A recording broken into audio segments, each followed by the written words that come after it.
Yes, my name is Harry Ross. My rank is, I was a second-class sonaman. Well, that one is, my family was, I wouldn't say wealthy, but they were well-to-do.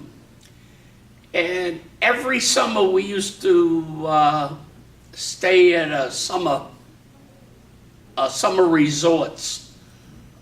We never spent it in our home. There was a 3-year period, a 4-year period, we had a place in Hull, Massachusetts, just before the Cape.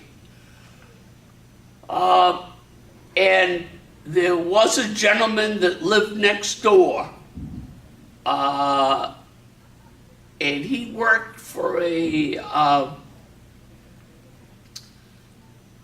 either General Dynamics or General Electric or something. And he was working on nuclear FBM submarines as a civilian. He'd come back and tell me stories about submarines. And that's what put the bug. And when I had difficulty at Boston University, instead of pissing my mother's money away, I decided it was time to venture on my own and let her save some money at my expense, and that's what brought me into submarine school. Now it's interesting, when I said I shopped around looking for an organization, when I was at Boston University, it was an ROTC, Air Force ROTC. And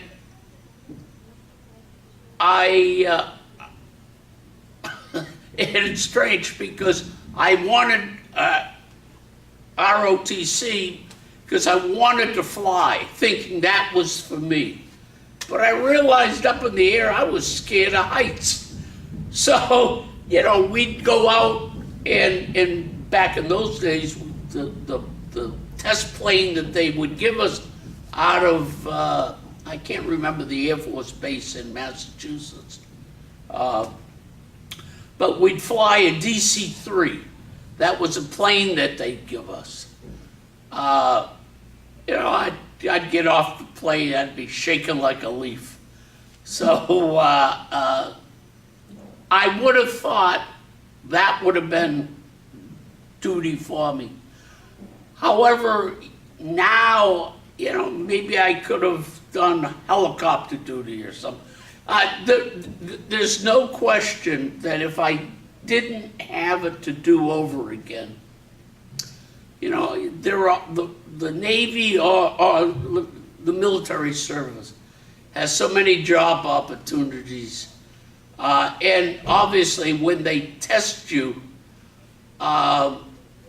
you know, I could have.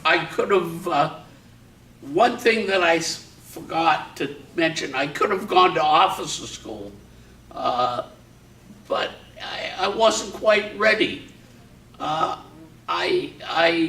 was enjoying myself with my fellow grunts, and I don't think I was cut out to be an officer, and so, you know, that's what happened.